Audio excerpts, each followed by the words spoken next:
বিশ্বাস করেন এই জিনিসটা দিয়ে আমি যখন ভাত খাই মনে হয় পৃথিবীতে এর থেকে মজার খাবার আর নাই।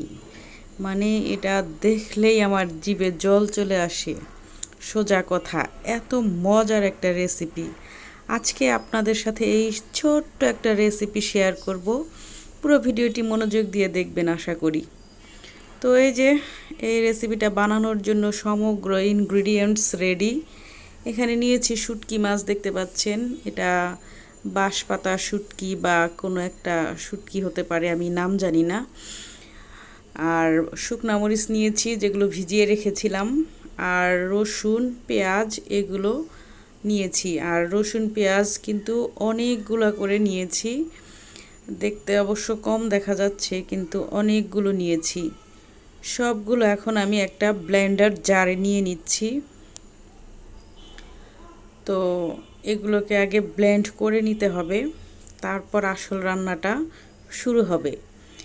তো এই যে একে একে আমি পেঁয়াজ, রসুন, তারপরে শুটকি মাছ, শুকনা মরিচ এগুলো দিয়ে দিচ্ছি। এই রেসিপিটা একবার যে খাবে সে কিন্তু সারা জীবন এর স্বাদ ভুলতে পারবে না, কথা দিচ্ছি। এত মজা, বিশেষ করে যারা শুটকি মাছ লাভার আর কি।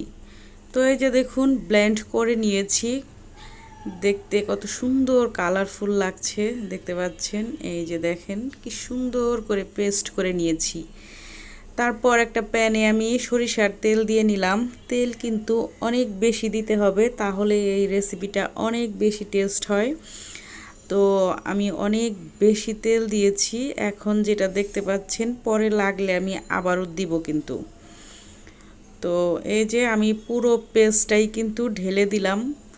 আপনারা এরকমভাবে পেস্ট করে নিতেও পারেন, আবার আমি আধা ভাঙা করে পেস্ট করে নিয়েছিলাম, সেটা খেতেও ভালো লাগে। একটু লবণ দিয়ে দিলাম, আরও কিছু শুকনা মরিচের গুঁড়া দিয়ে দিলাম। ঝাল আপনাদের ওপর নির্ভর করবে, যে যতটা ঝাল খাবেন ততটাই দিবেন। আর এই জিনিসটা এতটা পেস্ট না করে আপনারা কিন্তু আধা ভাঙা করেও পেস্ট করে নিতে পারেন।